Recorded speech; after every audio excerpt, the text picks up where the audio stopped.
Selamat datang di tutorial JavaFX dengan saya Sulaiman Santoso, dan hari ini kita akan belajar bagaimana cara menggunakan thread di dalam sebuah aplikasi JavaFX. Jadi kalau kita menjalankan sebuah code dan code yang kita jalankan itu makan waktu lama untuk selesai, maka program kita jadinya akan menunggu si code itu selesai. Nah, istilahnya itu kalau di dalam coding namanya blocking. Akibatnya kalau kita punya UI di JavaFX kita, UI kita itu jadinya not responsif. Jadi kalau bisa kita tekan tombol nih ya, si tombol yang lain itu tidak bisa ditekan sampai si proses di dalam tombol itu sudah selesai. Nah, untuk mencegah hal yang seperti itu terjadi, di Java kita punya yang namanya thread. Nah, apa itu thread? Thread itu adalah cara supaya Java bisa menjalankan program secara paralel. Jadi kalau misalkan button kita nih menjalankan program yang super lama, kayak tadi contohnya tadi ya, maka si program kita itu tetap masih bisa dijalankan. Jadi misalkan kita sudah tekan satu tombol, tombol yang lain masih bisa kita tekan lagi gitu ya. Karena si program yang super lama tadi bisa kita pisahkan supaya dia punya proses yang terpisah dari proses program utama kita. Nah, dengan begitu kita bisa menjalankannya terpisah gitu ya. Nah, itulah gunanya dari thread ya. Selain buat blocking thread gitu ya, thread itu juga bisa mengefisiensikan jalannya code kita. Karena dengan banyaknya thread, kita juga bisa memanfaatkan prosesor yang multi. Oke, cukup pengenalannya, kita langsung code aja. Jadi di sini saya punya sebuah aplikasi JavaFX yang masih default ya, tapi di sini saya sudah punya rancangan UI saya sendiri yang bentuknya seperti ini. Jadi saya punya satu buah text area dan 3 buah button, 1, 2, 3, dan masing-masing button ini punya metode. Jadi kalau kita lihat di dalam controllernya seperti ini, saya punya text area dan punya 3 buah metode. Nah, kalau kita pengen membuat sebuah thread di dalam Java, ada 2 macam cara untuk kita buat sebuah thread. Jadi kita akan buat 2 buah kelas begini ya. Kelas yang pertama itu misalkan saya akan pasang sebuah kelas sample thread. Di sini saya nggak akan simpan dalam package ya supaya lebih sederhana. Sample thread, dan saya akan buat sebuah kelas baru yang namanya sample runnable. Jadi di dalam Java kita punya 2 macam cara untuk membuat thread baru. Jadi yang pertama adalah kita mengextend dari kelas thread yang sudah ada. Ya, Java lang. Dan yang kedua adalah kita mengimplement dari sebuah interface yang namanya runnable. Ini perlu kita implement. Jadi kita punya satu saja function yaitu run. Nah, void run ini adalah apa yang terjadi ketika si thread kita ini berjalan. Saya akan punya sebuah thread juga. Dan dalam thread juga kita bisa punya override dari run. Nah, jadi kita punya 2 buah kelas, sample thread dan sample runnable. Satu extend thread, satu lagi extend runnable. Gitu ya. Nah, oke, sekarang kita sudah punya 2 buah kelas. Satu adalah sample thread, yang adalah cara pertama kita membuat thread. Yang kedua adalah cara keduanya menggunakan yang namanya runnable.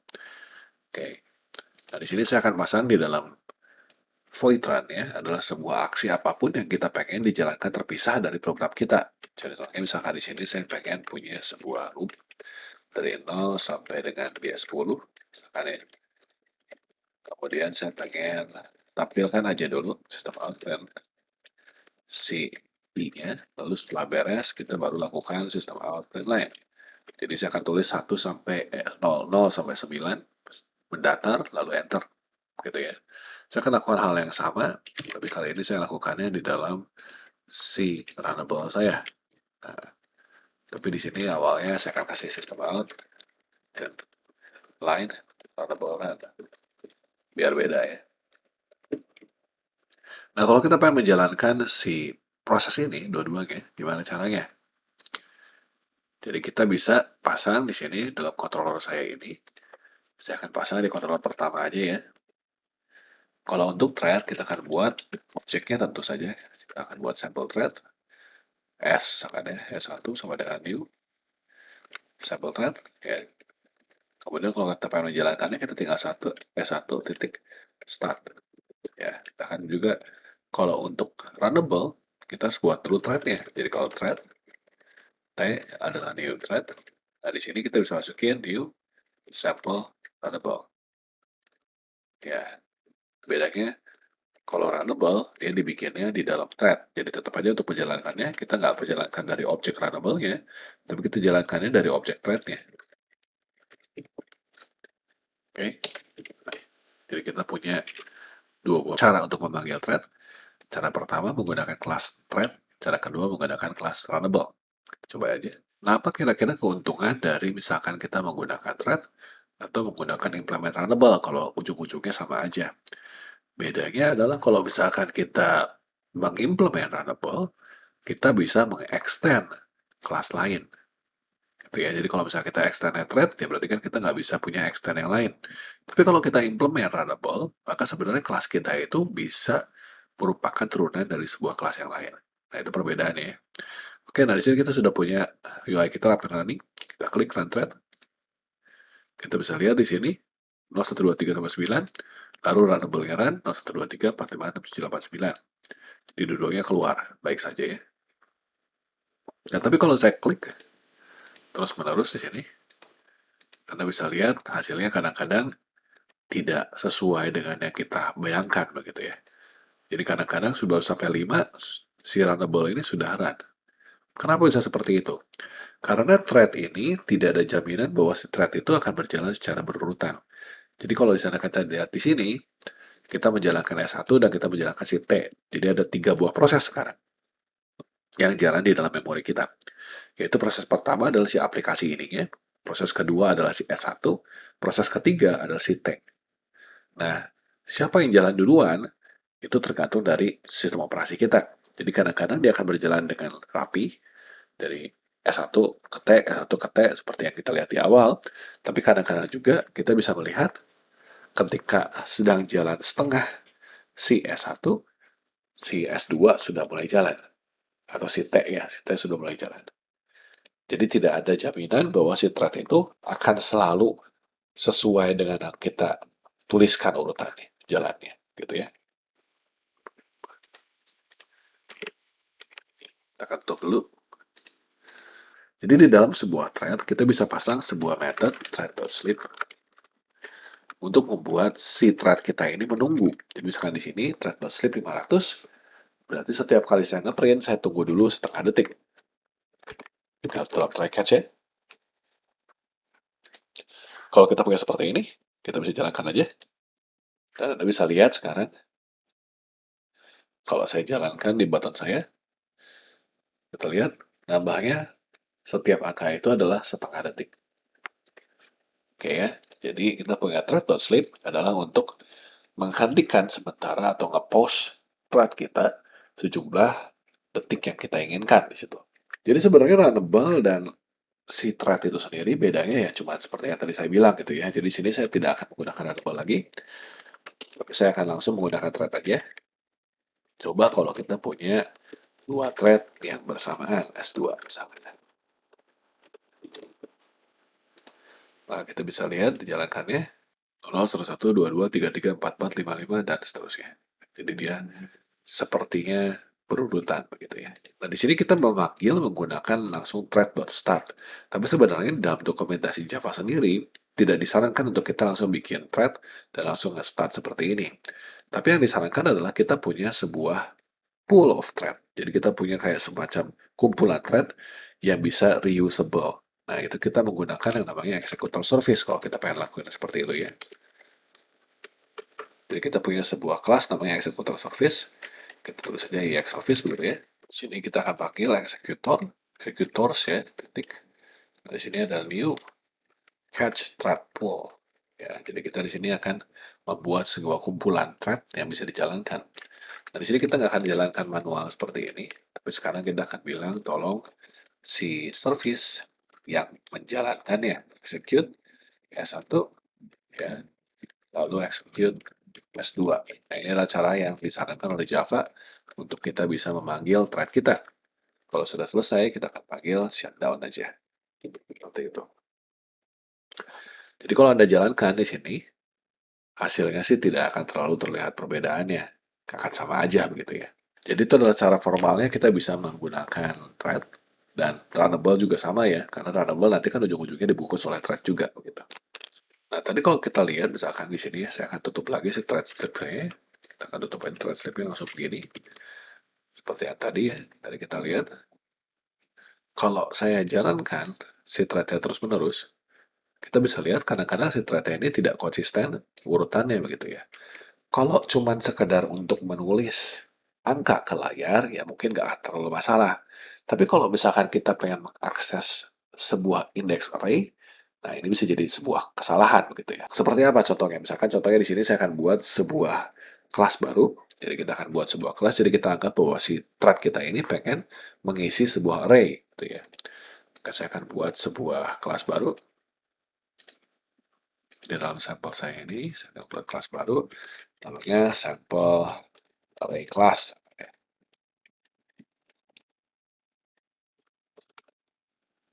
Di dalam sampel array class ini, saya pengen punya sebuah kelas, punya array. Jadi saya akan buat sebuah array, private, list aja ya, list of integer, yang kita sebut sebagai array int. Jangan list of integer lah, kita pakai integer array aja langsung ya, seperti biasanya. Array normal, seperti itu. Dan kita juga punya sebuah private int position untuk menyatakan saat ini posisi yang sedang diisi itu adalah yang pengen diisi itu apa begitu ya. Kalau nggak diisi integer itu secara default awalnya 0 ya. Jadi kita akan buat sebuah constructor. Di dalam constructor ini saya akan punya sebuah integer size. Dan di sini saya akan buat array integer saya ini size-nya itu sesuai dengan size-nya yang diberikan di parameter. Oke, sekarang di sini saya akan buat sebuah public void tambah nilai. Kita masukkan sebuah nilai v ke dalam array kita. Di sini saya akan punya sebuah integer posisi. My position, begitu. My position adalah posisi. Ya. Kemudian kita akan lakukan thread sleep-nya di sini. Jadi kita akan thread sleep.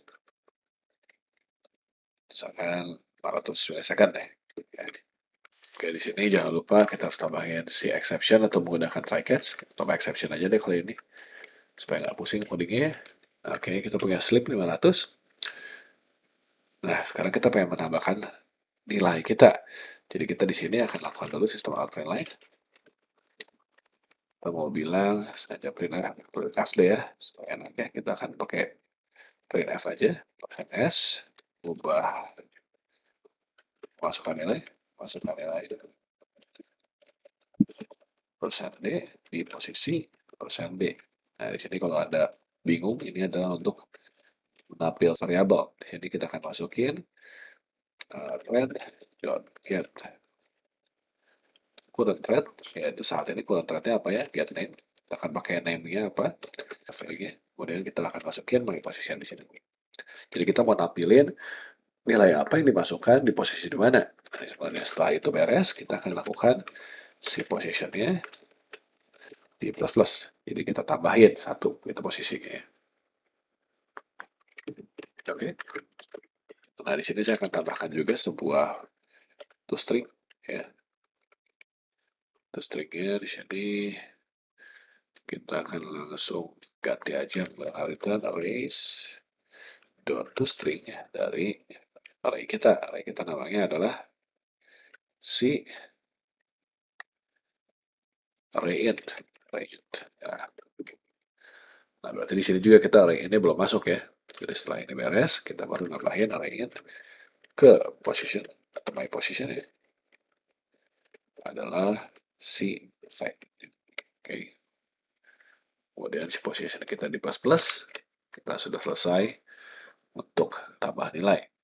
Nah, di sini kita akan tambahkan juga out.print line posisi yang mau diisi. Berikutnya adalah si persen D.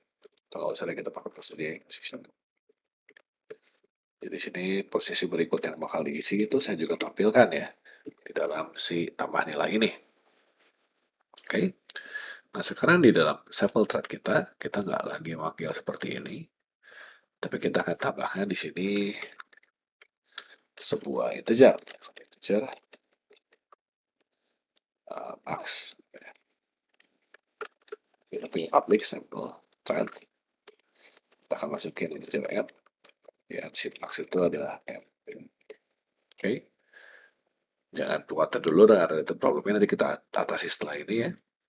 Jadi M ini adalah indeks awal. Indeks awal. Kita ganti jadi indeks awal aja ya, biar gampang. Nah, jadi nanti si looping kita ini akan kita ganti menggunakan max sampai max plus 3. Seperti itu ya. Jadi kita akan tampilkan dari nilai saat ini sampai nilai ketiga. Tetapi sekarang kita nggak lagi menggunakan sistem print line atau print, tapi kita akan buat sebuah kelas baru. Jadi sini kita akan panggil kelasnya. Kita bikin lagi ya sebuah Python file. Si sampel class, sampel array class AC gitu ya. Dan AC ini harus kita masukin di awal ya, jadi indeks awal dan juga sebuah sampel array class AC gitu ya. Jadi kita masukin di situ, kita akan bilang this.ac ya sama dengan AC gitu. Nah, nanti setelah di sini kita bisa panggil si AC titik tambah nilai. Tambah nilainya apa? Gitu sih. Gitu ya. Di sini karena kita tadi ada throw-nya, maka kita harus bungkus dalam try catch. Oke. Okay? Nah, ini ada problem karena kita panggil di dalam controller masih kosong. Maka kita sekarang harus bikin sebuah objek baru, yaitu sebuah array sampel array class sc adalah sampel array class. Nah, di sini kita bisa masukin misalkan size-nya adalah 4 seperti itu. Maka kita akan masukin sc, misalkan 1. Indeks awalnya ya, kita akan masukin sc, 10 misalkan indeks awalnya. Jadi kita punya sebuah looping yang akan menambahkan 1, 2, 3, di sini akan menambahkan 10, 11, 12 gitu ya. Ke dalam array. Harusnya kalau kita punya seperti ini, kalau kita pakai cara biasa, dia akan menambahkannya dari indeks awal sampai indeks akhir ya. Kita coba aja ya. Oke, kita akan restart. Sini akan run thread, kita bisa lihat. Nah, di sini ada kesalahan. Kita lihat index out of bound. Oh, kita punya array-nya tidak cukup ya. Kita akan perbesar array-nya. Soalnya tadi array-nya harusnya diperbesar ya. Kita akan bikin aja jadi sedikit besar ya. Jadi misalkan 20 size-nya. Kita akan coba jalankan. Run thread 1. Nah, ini kurang enter ya. Kita cek aja. Posisi pull thread 2, nilai 10, di posisi 0. Pull thread 1, masukin 1, di posisi 0. Nah, di sini kita akan tambahkan enter dulu aja ya, supaya kelihatan. Di dalam sampel kelas kita, sampel array class. Kita akan tambahkan di sini. Setelah posisi, kita akan kasih /n di sini. Jadi supaya ada enternya. Kita coba. Nah, di sini teman-teman bisa lihat bahwa si thread 1 dan thread 2 masukin nilai satunya sama-sama di posisi 0. Si posisi berikutnya ini sudah diisi, tapi tetap dia keluarnya di posisi 0. Dia juga sama-sama masukin di posisi 2. Dan juga sama-sama masukin di posisi, ini berbeda ya, 3, 4. Walaupun sebenarnya posisi berikutnya itu selalu bertambah ya. Walaupun ini nggak sesuai urutan ya. Tapi bisa jadi kejadian bahwa si nilainya itu, si array yang masuknya itu tidak sesuai, malah saling menimpa begitu karena thread-nya tidak sama-sama saling sinkron. Jadi kalau kita tambahkan ya misalkan di sini saya akan jalankan beberapa kali ya. Yang pertama misalkan saya jalankan seperti itu, kita bisa lihat dia menimpa juga ya. Kita jalankan lagi, kita bisa lihat. Nah di sini Anda bisa lihat bahwa si isi daripada array-nya itu berubah-ubah tergantung dari sebenarnya thread kita jalannya seperti apa gitu ya. Jadi hati-hati sekali menggunakan thread untuk mengisi sebuah benda yang bisa diisi bareng-bareng gitu ya. Oke, di sini saya akan tambahkan dulu sebuah print. Jadi di sini kalau misalkan kita pengen menambahkan di dalam si controller kita ya, setelah si shutdown ini, kalau misalkan di sini saya tambahkan ya, saya udah punya nih si array kelasnya ya, saya pengen di print deh si array-nya. Print line sc gitu ya. Nah, kita harus tambahkan sebuah toString di dalam sampai array kita. Udah ada ya di sini. Maka kita bisa lihat ketika kita sudah print ya, saya akan start lagi. Jadi setelah shutdown, saya print. Kita jalankan.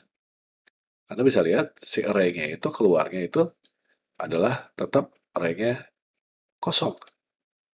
Ya, walaupun ini udah diisi nilainya, tapi array-nya tetap kosong. Kenapa tetap kosong?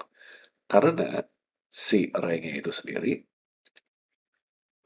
kan di sini kita selalu restart lagi ya si array-nya. Tapi ketika nyampe sini harusnya kan udah diisi. Nah, permasalahannya adalah kita punya 3 buah thread yang berjalan terpisah. Jadi thread utama kita, yaitu si program utama kita, setelah udah nyampe baris yang ini dan ini, dia akan terus ke bawah.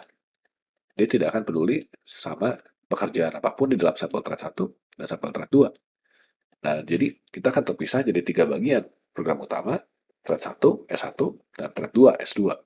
Jadi ketika S1 dan S2 sudah mengisi si array-nya, sudah keburu di-print duluan oleh si thread utama. Oleh sebab itu kenapa si array kita ini jadi tidak bertambah gitu. Jadi gimana caranya kalau kita pengen menunggu supaya si thread-nya kalau udah beres semua, baru kita jalankan si perintah system out ini. Nah, kita bisa menggunakan fungsi yang ada di dalam si Xservice ini. Jadi kita bisa cek di sini. Kita akan buat sebuah variabel. Boleh kan? Boleh kan? Namanya is finish. Is finish ini dapatnya dari Xservice. Titik await termination. Nah, di sini await termination itu ada 2, ada long timeout dan time unit. Kita akan bilang 1, timeoutnya kalau 1 detik berarti udah beres. Ya, tapi ini kalau misalkan kita pengen bisa ganti, kita bisa ganti bukan 1 detik, tapi bisa 1 menit. Kita akan ganti 1 menit aja. Artinya kalau misalkan udah lewat 1 menit, berarti anggapannya si threadnya beres nggak beres, beres begitu ya. Kita akan tambahkan tracket saja. Jadi sini kalau sudah finish, nah finish. Kalau sudah beres, maka baru kita print si SC ini. Jadi kita pindahkan si SC-nya print di atas begitu ya. Kita coba aja. Kita lihat. Nah, kita bisa lihat di sini hasilnya si SC ini akan keluarnya si kelas kita yang array-nya itu akan keluar di bawah. Dan sekarang walaupun kita lihat di sini angkanya nggak sesuai dengan harapan kita ya. Harusnya 1, 2, dan 3 itu nyambung. 10, 11, 12 itu juga nyambung. Pengennya kan begitu. Tapi kalau kita jalankan, hasil yang kita dapatkan itu bisa beda-beda. Bahkan kadang-kadang bisa saling menimpa seperti ini. Nah, supaya nggak saling menimpa, gimana caranya? Nah, caranya adalah kita tambahkan sebuah keyword. Jadi di sini, saya akan matiin dulu aja. Kita akan tambahkan di dalam si sample array class ini, value tambahan nilai ini akan saya tambahkan sebuah keyword, yaitu namanya synchronize. Nah, kalau dengan menggunakan synchronize, maka si tambahan nilai ini tidak akan salah pengisiannya, urutannya. Kita coba aja jalankan ya. Silakan lagi. Nah, kita bisa lihat 1, 2, 3, 10, 11, 12 sesuai dengan urutan yang kita inginkan. Ya, walaupun sebenarnya ada perbedaan juga, kadang-kadang ada perbedaan urutan sedikit, tapi tidak akan saling timpa. Jadi kalau sinkronis ini tidak akan memastikan tidak terjadi saling timpa. Tapi ada drawbacks-nya, ada kekurangannya. Kekurangannya adalah si thread-nya jadi lebih lama, karena dia harus saling mensinkronisasikan diri satu sama lain. Gitu ya. Jadi sinkronis ini memastikan supaya si thread kita ini nggak saling menimpa, tapi juga dengan demikian mengurangi kecepatan daripada thread-nya, karena harus saling sinkronis. Begitu. Nah, tadi yang kita lakukan ini adalah kita mengisi sistem out print line. Tapi kan di dalam aplikasi JavaFX kita kan kita pengennya nggak cuma keluarnya di dalam konsol, tapi kita pengen keluarnya di dalam UI kita begitu ya. Maka kita harus tambahkan nanti akses ke UI kita. Oke. Nah, gimana caranya seperti itu? Cara paling mudahnya adalah kita tambahkan di dalam sample thread kita ini sebuah parameter. Jadi kita nggak cuma punya max dan sample class, tapi kita juga punya misalkan private text area, text 1 misalkan. Nah, kita bisa masukin text area-nya di dalam si parameternya. Kita bisa lihat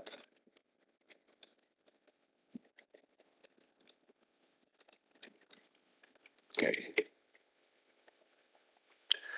Nah, sekarang kita bisa tulis di sini kan setelah tambah nilai, kita bisa tulis di sini misalkan teks 1 titik append text CI misalkan ya. Kita pengen tambahin CI, tambahin sama kutip-kutip karena dia pengen jadi string.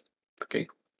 Nah, kita tambahkan di dalam si controller kita tentunya harus ada di sini ya teks area satunya. Oke, kita bisa jalankan aja. Kalau saya jalankan threadnya sekarang, kita bisa lihat begitu sudah beres semua, baru kita tampilin di sini. 11.02 dan lain-lain. 11.02, 11.32, 13.12, 10, 20, nah itu semua sampai sini. Oke. Nah ini saya akan coba buang lagi si synchronize-nya ya. Kita akan coba buang synchronize-nya. Kita akan lihat hasilnya. Kalau saya klik, dia akan keluar array index out of bound di sini. Kenapa seperti itu? Ya, ada yang salah. Itu padahal tadi ketika kita masih ada synchronize-nya, baik-baik saja gitu ya. Kenapa seperti itu? Karena seperti yang tadi saya bilang, bisa terjadi timpa menimpa. Di sini ketika dia append text, terjadi timpa menimpa di situ. Oke, jadi kalau misalkan seperti itu, apakah semua thread untuk UI di JavaFX harus disinkronize? Enggak juga. Yang jadi repotnya adalah kalau misalkan kita punya sebuah UI di dalam JavaFX dan menggunakan thread untuk menjalankan proses di background, ketika thread itu modifikasi si UI-nya belum tentu dalam kondisi yang sama seperti ketika thread-nya awalnya dimulai gitu ya. Jadi bisa jadi si thread-nya itu nggak bisa langsung mengisi karena udah diisi lagi dengan thread yang lain misalkan seperti itu. Jadi supaya kita memastikan supaya si UI-nya ini berubahnya itu tidak akan buat masalah ya. Maka setiap kali kita panggil sebuah perintah yang mengubah UI ya, seperti contohnya misalkan seperti yang tadi kita punya di satu thread yaitu append text seperti ini. Kita bungkus si perintah ini menggunakan sebuah perintah namanya platform.runLater. Ya, sini kita akan runnable. Nah, kita pindahkan si teks satu ini ke dalam platform runLater ini. Di sini kita ada sedikit kesalahan, si i-nya ini harus kita copy juga ke dalam supaya bisa di copy ke dalam sini ya.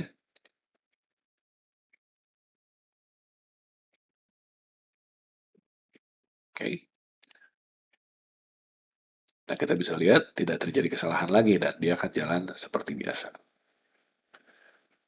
Oke, jadi saya ulang kembali ya. Kalau kita pengen mengubah UI menggunakan thread, pastikan semua perintah dalam perubahan UI tersebut ada di dalam sebuah platform.runLater. Jadi platform.runLater ini akan memastikan supaya perubahan UI kita ini nggak saling menimpa. Kurang lebih seperti itulah jalannya. Satu hal lagi. Jadi kalau di sini kita menggunakan await termination untuk menunggu supaya kalau misalkan semua thread kita sudah beres, baru lakukan sesuatu.